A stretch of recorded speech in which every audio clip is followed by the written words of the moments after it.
Hello दोस्तों, कैसे हैं आप सब लोग और कैसी चल रही है आपकी एम इकोनॉमिक्स एंट्रेंस की तैयारी। दोस्तों, आज हम लोग अपने सेशन में बहुत इंपॉर्टेंट टॉपिक डिस्कस करने वाले हैं जो कि आपकी सीयूटी और आईआईटी जैम एग्जाम के लिए बहुत ज्यादा इंपॉर्टेंट है। दोस्तों, आज कंज्यूमर इक्विलिब्रियम डिस्कस किया जाएगा जो गाइस तीन पार्ट्स में डिवाइडेड है, that is cardinal theory, ordinal theory and revealed preference approach. ठीक है, मैं रिपीट कर रहा हूँ, cardinal approach, ordinal approach and revealed preference approach. ये गाइस तीन अप्रोचेस में ये टॉपिक कवर्ड है, जो कि गाइस हम लोग आज जो टॉपिक डिस्कस करेंगे दैट इज कार्डिनल अप्रोच। इस कार्डिनल अप्रोच में हम काफी सारी चीजें पढ़ेंगे और ये आप मान के चलिए कार्डिनल अप्रोच का मेन पर्पस इतना सा होगा कि आपको अल्फ्रेड मार्शल के व्यूज समझाए जा सके। तो स्टार्ट करते हैं हम लोग अपना सेशन। और गाइस साथ साथ मैं बता दूं आपको कि जो हम टॉपिक डिस्कस कर रहे हैं ये हमने एक लिस्ट बनाई है, जिस लिस्ट को हम फॉलो कर रहे हैं। उस लिस्ट को अगर आपने अभी तक डाउनलोड नहीं करा है तो उसका मैं लिंक इसके वीडियो के डिस्क्रिप्शन में दे दूंगा, जो कि आप वेबसाइट के थ्रू डाउनलोड कर सकते हैं। और गाइस साथ ही हमारे चैनल को सब्सक्राइब करिए, लाइक करिए, शेयर करिए, क्योंकि गाइस हम लोग आपके लिए बहुत मेहनत कर रहे हैं, तो आपका सपोर्ट हमें बहुत चाहिए। और if you have any query then please comment box में आप अपनी क्वेरीज को लिखिए, जिससे कि हम आपकी क्वेरी को बहुत आसानी से बहुत जल्दी रिप्लाई कर सकें। ठीक है, और गाइज मेरा नाम समीर चौधरी है और मैं आपको सीयूटी से रिलेटेड गाइड करूंगा यहाँ पर। ठीक है, तो स्टार्ट करते हैं हम लोग अपना session that is consumer equilibrium. तो अभी जो पहला टॉपिक हम डिस्कस कर रहे हैं दैट इज कार्डिनल अप्रोच, लिखिएगा। And guys as you know हम लोग सारे नोट्स आपको पोर्टल पर अपलोड करवा रहे हैं, वेबसाइट पे आप जाके इसके नोट्स भी ले सकते हैं। जो ये मैं यहाँ पे लिख रहा हूँ ये नोट्स आपको एज इट इज वेबसाइट पे जाके मिल जाएंगे। तो कार्डिनल अप्रोच की मैं यहाँ पे आपसे बात कर रहा हूँ। देखिए अगेन, अगर ये आपसे कोई पूछे कि कार्डिनल अप्रोच सजेस्ट किसने करी थी तो वो भी उन्हीं का नाम आएगा जो हमने पहले डिस्कस किया था, that was Alfred Marshall. Alfred Marshall ये वो इकोनॉमिक्स थे जिन्होंने काफी सारी थ्योरीज दी हैं और काफी सारी थ्योरीज इनके नाम है। अल्फ्रेड मार्शल, अल्फ्रेड मार्शल इन 1890, ये वो पीरियड है जब इन्होंने थ्योरी दी थी। एक्चुअली इनकी एक बुक आई थी उस टाइमिंग में जो काफी फेमस हुई थी, उन्होंने काफी सारी चीजें उसके अंदर बताई थी। उस बुक का नाम था the principle of economics. Principle, मैं बता देता हूँ, थोड़ा सा ठीक करके लिख देता हूँ। The book name is the principle of economics, principal of economics. तो ये बुक थी जिसके अंदर इन्होंने काफी सारी बातें करी थी और कार्डिनल अप्रोच भी उन्हीं में से एक चीज है। तो गाइस कार्डिनल अप्रोच के अंदर हम दो तरह की अप्रोचेस पढ़ेंगे कंज्यूमर इक्विलिब्रियम के लिए। एक हमारी अप्रोच होगी लॉ ऑफ वेरिएबल प्रोपोर्शन वाली और एक अप्रोच होगी हमारी law of equal marginal approach. Equal law of equal marginal approach को ही हम यहाँ पे कंज्यूमर इक्विलिब्रियम बोलते हैं। ठीक है, तो दोनों ही अप्रोच का हम यहाँ पे डिस्कस करेंगे, बट उन अप्रोचेस को डिस्कस करने से पहले आपको कार्डिनल अप्रोच की अजम्पशंस को समझ लेना है। तो अजम्पशंस इसकी क्या क्या है वो मैं आपको यहाँ पे बता देता हूँ कि कार्डिनल अप्रोच की अजम्पशंस कौन कौन सी हैं जो आपको याद रखनी है। तो गाइस सबसे पहली अजम्पशन है हमारे पास, that is cardinal measurability of utility. तो गाइस ये जो कार्डिनल मेजरेबिलिटी ऑफ यूटिलिटी वाली अजम्पशन है, इसका मतलब ये हो जाता है कि जितनी भी यूटिलिटीज होती हैं वो सब की सब मेजरेबल होती हैं, यानी मेजर की जा सकती हैं, एंड क्वांटिफाइबल होती हैं, क्वांटिफाई की जा सकती हैं। इसका मतलब ये होता है कि अल्फ्रेड मार्शल ने बोला कि हमारी जो यूटिलिटीज होती हैं वो यूटिल्स में कैलकुलेट होती हैं। यूटिल्स एक हाइपोथेटिकल टर्म था जो पहले डिस्कस होता था। माइंड में रखिएगा कि ये अप्रोच अब खत्म हो चुकी है, लेकिन हम अभी डिस्कस कर रहे हैं तो अभी करंट में रखना कि हाँ ऐसा होता होगा। तो यूटिल्स एक तरह का टर्म हुआ करता था जिसके बेसिस पे मार्शल यूटिलिटीज को मेजर करते थे। दूसरी बात इसमें बहुत इंपॉर्टेंट थी इसी अजम्पशन में, दैट इज जो यूटिलिटीज होती थी उनका इंट्रापर्सनल और इंटरपर्सनल कंपैरिजन पॉसिबल था। इसका मतलब ये हो जाता है जब आप बोलते हो इंटरपर्सनल, तो इंटरपर्सनल मतलब एक सोसाइटी के अंदर या एक घर के अंदर दो लोग रहते हैं तो उनकी यूटिलिटीज को कंपेयर किया जा सकता है at the sense of because they are quantifiable measurable. You are basically compare both type of utilities. अगर एक फैमिली के अंदर दो लोग हैं, वहीं अगर दो फैमिली के दो लोगों को कंपेयर कर रहे हो उसे हम कहते हैं इंट्रापर्सनल कंपैरिजन। आप समझिए यहाँ पे दो तरह के कंपैरिजन है, एक होता है इंटरपर्सनल और एक होता है इंट्रापर्सनल।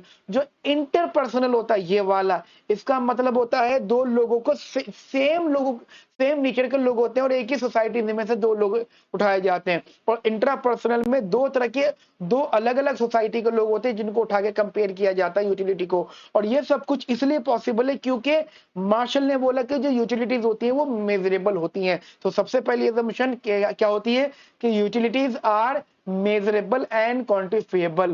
क्लियर? मेरी बात समझ में आ गई आप लोगों को? चलिए, सेकंड assumption है हमारे पास, that is hypothesis of independent utility. इसका मतलब ये था कि कार्डिनल ने बोला था कि जितनी भी यूटिलिटीज होती हैं वो आपस में उनका कोई रिलेशनशिप नहीं होता, कोई मतलब सब्स्टिट्यूशन एंड कॉम्प्लीमेंट्री रिलेशनशिप नहीं होता। आप सिर्फ उनको एज अ वेलफेयर के तौर पे कंपेयर कर सकते हो, जो कि फर्स्ट पॉइंट था। बट आप कभी भी उन दो गुड्स का मतलब, जो जैसे मान लो एक यूटिलिटी है उसके अंदर दो गुड्स होंगे मान लीजिए, तो कभी भी एक कंज्यूमर इन वैरायटीज के गुड्स की बात कभी भी नहीं करेगा जो या तो सब्स्टिट्यूशन हो, सब्स्टिट्यूट्स हो आपस में, या कॉम्प्लीमेंट्री हो। और साथ साथ कार्डिनल ये भी बोलते थे कि जितने भी गुड्स होते हैं उन सबकी यूटिलिटीज एडिटिव होती है। एडिटिव का मतलब अगर आप उन सबकी मार्जिनल यूटिलिटीज को ऐड कर दोगे then you will get total utility. अगर आप उनकी सारी मार्जिनल यूटिलिटीज को ऐड कर दोगे then you will get total utility. इसका मतलब ये हो जाता है, मार्जिनल यूटिलिटी को कुछ लोग डिमांड के नाम से भी जानते हैं। अभी हम लोग आगे पढ़ेंगे तो marginal utility nothing but it's a demand. तो अगर आप लोगों की डिमांड को ऐड करोगे तो इकोनॉमी की मार्केट डिमांड क्रिएट होगी, और ये तभी पॉसिबल होगा जब हर किसी की डिमांड ऐड की जा सकती होगी। तो ये हमारी सेकंड assumption है जो मैंने अभी आपको बताई है। थर्ड assumption है हमारे पास गाइस यहाँ पर, that is constituency of marginal utility of money. Guys एक चीज दिमाग में रखिएगा, इस चीज को बताने वाली जो इकोनॉमिस्ट है कार्डिनल ने किनकी assumption उठा के यहाँ पे डिस्कस करी है, वो है Daniel Bernoulli.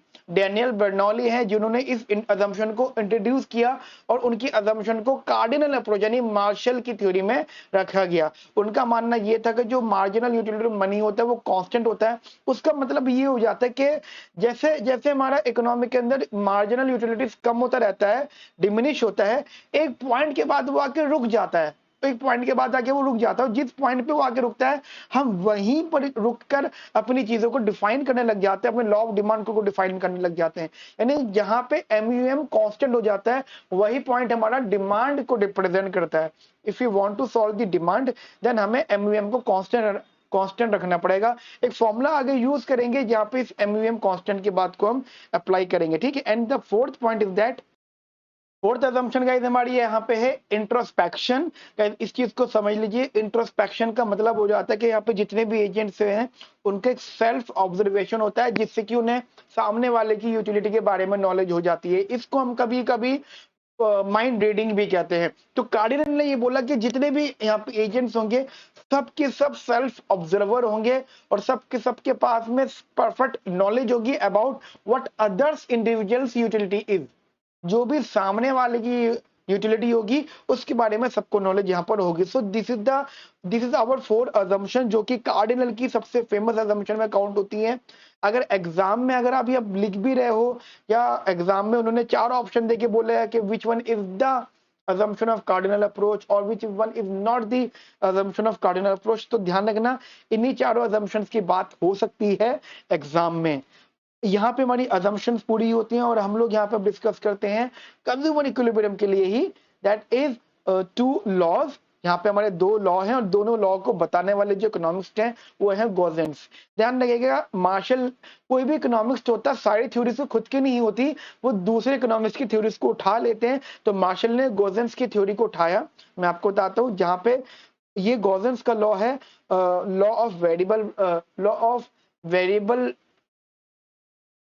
Law variable marginal utility, basically law of diminishing marginal utility है। जब मैं वेरिएबल टर्म बोल रहा हूँ इसका मतलब वो चेंज हो रहा है, और चेंज हो रहा था वो डिमिनिश हो रहा है। तो मैं आपको वो दोनों लॉ लिख देता हूँ। तो गाइस सबसे पहला लॉ है हमारा law of diminishing marginal utility, ठीक है। सबसे पहला लॉ है डिमिनिशिंग मार्जिनल यूटिलिटी। देखिए मार्शल ने एक स्टेटमेंट दी, वो स्टेटमेंट मैंने आपके सामने लिख दी है, ठीक है। ये मैं इसलिए कर रहा हूँ कि आपका टाइम बचे, और बेसिकली ये सारे नोट्स मैं आपको वेबसाइट के थ्रू आप तक पहुंचा दूंगा। इन नोट्स के जो लिंक है वो मैं इस वीडियो के डिस्क्रिप्शन में आपको दे दूंगा, तो प्लीज आप नोट्स को भी डाउनलोड कर लीजिएगा, ठीक है, टेक्निकल नोट्स को। और आप इनको ये अभी डाउनलोड करके फिर आप अपने अपने हिसाब से इनकी नोटिंग करिएगा। हो सकता है कुछ जगह आपको ज्यादा लिखना चाहते हो, कुछ जगह आप कम लिखना चाहते हो, तो आप अपने हिसाब से इनको नोट डाउन कर सकते हैं, ठीक है। तो इन्होंने एक स्टेटमेंट दी, वो स्टेटमेंट है the additional benefit which a person derives from a given increase in stock of a thing diminishes with every increase in the stock that he already have। ध्यान रखना, जो उसके पास स्टॉक होगा, अगर उसके पास स्टॉक है और फिर वो अपनी बेसिकली स्टॉक को इंक्रीज कर रहा है, तो उस स्टॉक से मिलने वाला जो इसका एडिशनल बेनिफिट है वो बेसिकली डिमिनिश होगा, या उसको थोड़ा सा कम कम कम कम यूटिलिटी प्रोवाइड करेगा, ठीक है। पहली बात तो ये थ्योरी बताई है अल्फ्रेड मार्शल ने, ये इंपॉर्टेंट है, ठीक है, एग्जाम पॉइंट ऑफ व्यू से। एक बात, दूसरी चीज, अगर कभी माइंड में आए कि सर इसका मतलब क्या होता है, तो आप यहाँ पे एग्जांपल मैंगो का ले सकते हो। अगर मार्केट में मैंगो का सीजन आया है और उसके बाद में अगर आप मैंगो को कंज्यूम कर रहे हो, तो जितना इंटरेस्ट आपका मैंगो को खाने में शुरू में आ रहा था, मजा उतना मिड में नहीं आ रहा होगा, और आखिर में तो बिल्कुल ये कि बस अब दूसरा फ्रूट खाएंगे, राइट। ये वही सब चीजें हैं। तो ये इसकी थ्योरी है, सबसे important law of diminishing marginal utility when you consume any commodity time to time, तो उससे मिलने वाला बेनिफिट आपको हमेशा थोड़ा सा कम हो जाएगा। अगर मैं इसके डायग्राम की बात करूं, तो उसका डायग्राम कुछ इस प्रकार होता है, वो मैं आपके लिए यहाँ पे बना देता हूं। दैट इज, मान लीजिए आपका डायग्राम है, ठीक है, और ऐसा रख लेते हैं ये, या ये रख लेते हैं, और इसी के साथ में हम यहाँ भी ये भी रख लेते हैं,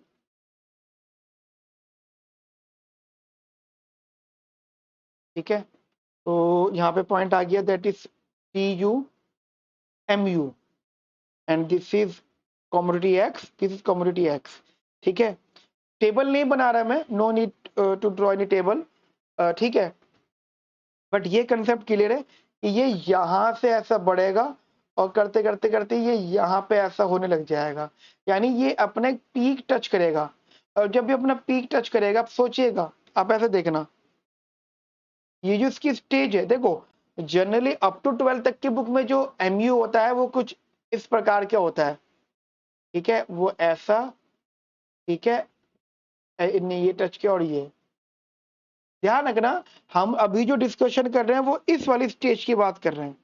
this is the second stage, and we are talking about the second stage only, remember that, भूलना मत इस बात को। तो मैं बाकी सब चीजों को हटा देता हूँ, ठीक है, I am not interested to draw anything else, तो बाकी सब चीजों को यहाँ पे हटा देता हूँ। तो मैं दूसरा तरीका ले लेता हूँ,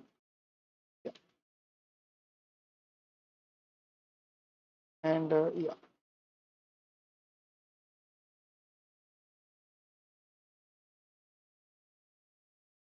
ठीक है,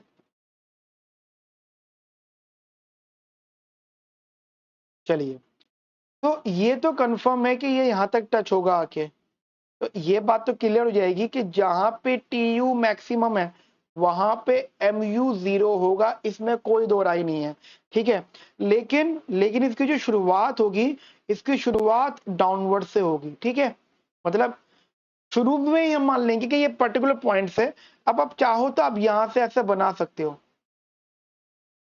ठीक है, चाहो तो आप यहां से ऐसा बना सकते हो, and this is the point जहां से इसने अपना कर्वेचर बदला है, कॉनकेव से कॉन्वेक्स हुआ, मतलब कहने का मतलब कि पहले चीज इंक्रीज होती है वो डिक्रीज होने लगी। तो दिस इज द रीजन जहां पे MU आपका नेगेटिव है, सॉरी MU आपका डिमिनिश है, MU इज या change of MU is negative, इसी चीज को बोला जाता है डिमिनिश, इसी चीज को हम लोग क्या बोलते हैं बेटा, डिमिनिश, ठीक है। तो ये पहला लॉ है, और ये लॉ किसने दिया है, मैंने अभी आपको बताया है, this law is basically suggested by, ये से हम कहते हैं गोजेंस फर्स्ट लॉ। एग्जाम में ये इंपॉर्टेंट है, नाम लिखना, गोजेंस फर्स्ट लॉ। कार्डिनल की अप्रोच में जो पहला लॉ है, law of diminishing marginal utility, this is the law by Gossen's law, जिसको मार्शल ने अपने पास लिखा है, ठीक है। तो एक चीज ये है। अच्छा, एक बहुत इंटरेस्टिंग बात मैं आपको यहाँ पे बताना चाहता हूँ, बिकॉज ऑफ दिस, देखो डिमिनिश, आपको कोई क्वेश्चन पूछे कि वाई, आप क्यों डिमिनिश की बात कर रहे हो यहाँ पे? Why you talk about the diminish marginal utility? ध्यान रखना, importance of this, importance of first law, इस पहले लॉ की इंपॉर्टेंस एक है, ध्यान से समझिएगा। दिस लॉ, एक काम करता हूं, मैं आपको शॉर्ट नोट यहाँ पे लिखवा देता हूं, ठीक है?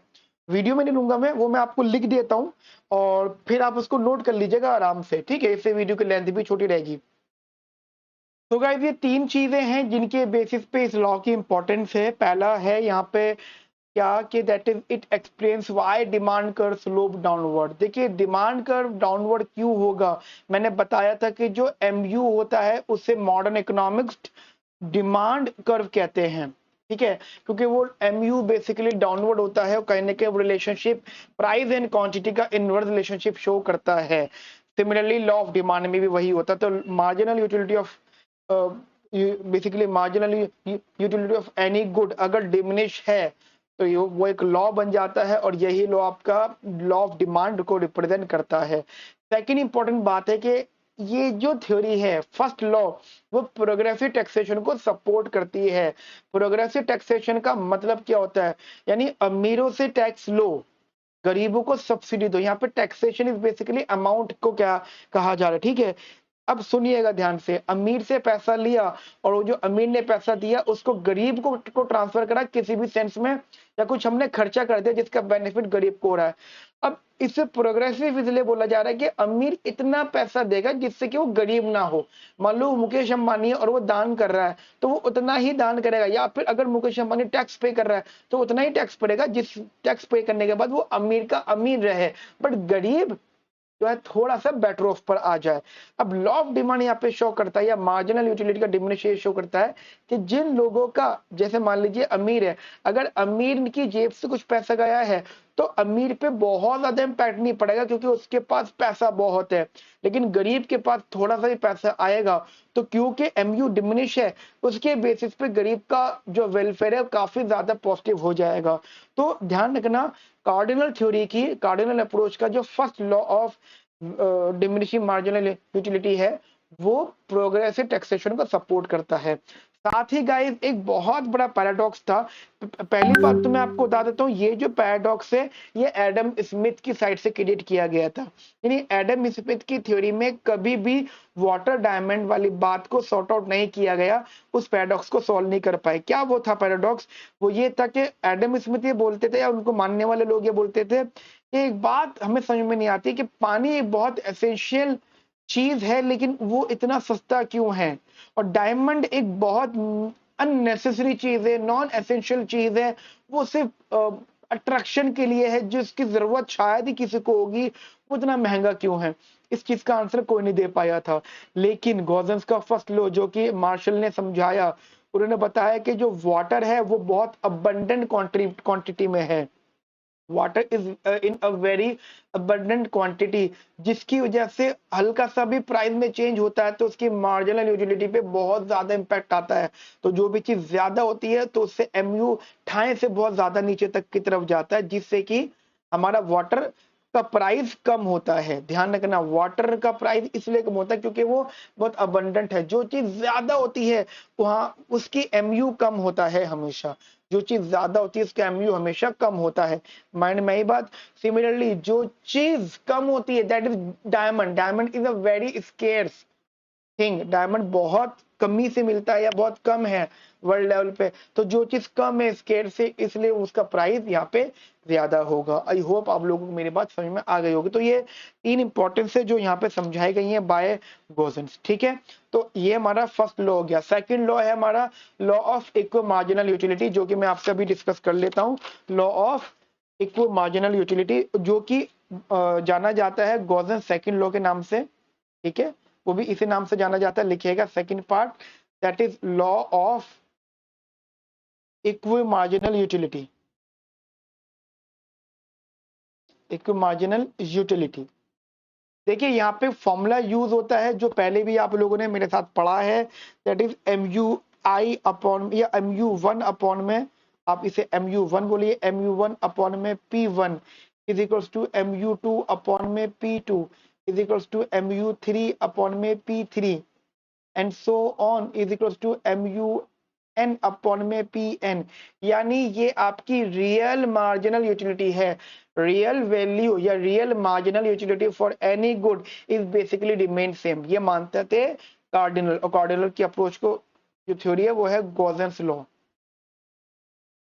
गॉसेंस सेकंड लॉ। ये ध्यान रखना, ये गॉसेंस का सेकंड लॉ है। क्या है ये बेटा? गॉसेंस का सेकंड लॉ है। यहां तक मेरी बात समझ में आई? एक छोटा सा नोट मैं आपको यहाँ पे लिख देता हूँ। अच्छा, एक चीज और ध्यान रखना, मान लीजिए दो गुड्स हैं, दैट इज mu1 अपॉन में p1 is equal to mu2 upon में p2। ठीक है, ये दोनों चीजें बराबर होंगी। इसी कंडीशन को बोला जाता है condition for consumer equilibrium,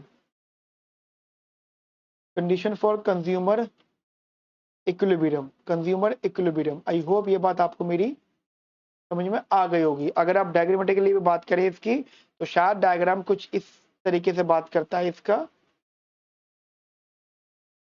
that is ये। या हो गया आपका mu(x) या mu1, और ये हो गया mu2, और ये हो गया हमारा टोटल वैल्यू। ठीक है, टोटल वैल्यू। ठीक है, ये इसका mu और ये इसका mu, जहां पे ये कट होंगे ये इनकी वैल्यूज निकल के आएंगी। So these are the equilibrium value. So this is the consumer equilibrium point. Clear? तो ये law of equi marginal utility है, जो गॉसेंस का सेकंड लॉ है, और ये समझाया गया है। इसे को हम लोग कहते हैं consumer equilibrium under law of equal marginal utility. एक छोटा सा नोट मैं आपको यहाँ पे लिखवा देता हूँ, वो आप प्लीज नोट कर लीजिएगा जब भी आप अपनी पढ़ाई करने बैठे। ठीक है, वो मैं अभी लिख देता हूँ और आपको एकदम से भी दिखेगा, वो मैं वीडियो पॉज करके लिख रहा हूँ। ठीक है, तो guys this is the theory जो मैं जिसकी मैं भी बात कर रहा था, ये मैंने वीडियो पॉज करके लिख ली है। ठीक है, it says that consumer will distribute his money income between two goods in such a way that utility derived from that rupee spend on each good is equal. ठीक है, तो ये स्टेटमेंट है, आप प्लीज इसको एक बार जरूर लिख लीजिएगा अपने पास। ठीक है ना, इस स्टेटमेंट को आप एक बार, अच्छा जी सारा कर गया ये तो, ओके।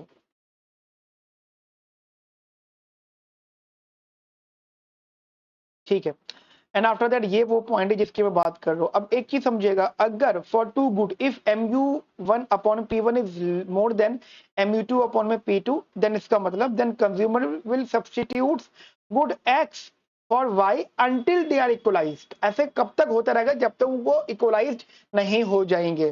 कब तक? जब तक वो इक्वलाइज नहीं हो जाएंगे। अब यहाँ पे एक इंपॉर्टेंट क्वेश्चन ये आता है कि चलो ठीक है, आपने बोला कि वो सब्स्टिट्यूट करेगा, तो यार उनके प्राइसेस भी अलग अलग है, फिर कंज्यूमर कैसे मैनेज करेगा? उसकी परचेजिंग पावर भी तो मैटर कर रही है। तो परचेजिंग पावर का मतलब ये होगा कि वो ऐसा कब तक चलता रहेगा जब तक वो बराबर नहीं होगा। इस वजह से कंक्लूजन निकल के आता है कि of this conclusion basically we conclude that कि mu1 अपॉन में p1 equals to mu2 upon में p2, it is equals to mum, that is marginal utility of money. और कहीं ना कहीं इसी चीज को हम लोग बोलते हैं कंज्यूमर इक्विलिब्रियम। जब आप आगे चल के पढ़ोगे ऑर्डिनल थ्योरी में भी, तब भी यही असम्पशन यूज होगी, यानी consumer theory, consumer equilibrium is remain same, but बताने के तरीके बदल गए हैं यहाँ पे। ठीक है, ये मेरी बात आप लोगों को समझ में आ गई इधर अच्छे से, बढ़िया से? ठीक है, नाउ अब आखिर में इस चीज को बताने के लिए मैं एक छोटा सा ड्रॉबैक आपको बताना चाहूंगा। देखिए, वैसे तो ड्रॉबैक बहुत सारे होते हैं, लेकिन एक ड्रॉबैक सबसे इंपॉर्टेंट है यहाँ पे, दैट इज गिफिन पैराडॉक्स। ध्यान रखना, ये एक ऐसा पैराडॉक्स है जिसका आंसर पूरी कार्डिनल थ्योरी नहीं बता पाई, पूरी कार्डिनल थ्योरी, कार्डिनल अप्रोच नहीं बता पाई। और अभी हम आगे चल के पढ़ेंगे इस थ्योरी को बताया किस थ्योरी ने है, दैट वाज ऑर्डिनल अप्रोच। इस मतलब ऑर्डिनल अप्रोच में आप गिफिन पैराडॉक्स से ही शुरुआत करोगे। गिफिन पैराडॉक्स में एक टॉपिक आता है प्राइस इफेक्ट, या फिर प्राइस इफेक्ट स्प्लिटनेस, सब्स्टिट्यूशन इफेक्ट और इनकम इफेक्ट। तो वो इसका ड्रॉबैक है और उसकी वो बहुत बड़ी इंपॉर्टेंस है। तो गाइस अभी हम लोगों ने यहाँ पे कंज्यूमर इक्विलिब्रियम के बारे में डिस्कस किया। ठीक है, जो भी चीजें हमने डिस्कस करी, अभी हमने कार्डिनल अप्रोच को पढ़ा है। तो अभी के सेशन में इसका जो अगला सेशन रहेगा वो ऑर्डिनल थ्योरी का रहेगा। तो वेट एंड वॉच, जैसे अगला सेशन आता है प्लीज उसको देखिएगा और उसके नोट्स आप वीडियो के डिस्क्रिप्शन में इसके नोट्स का लिंक है, उसे आप डाउनलोड कर लीजिएगा। Okay friends, have a nice day, thank you, bye bye, take care.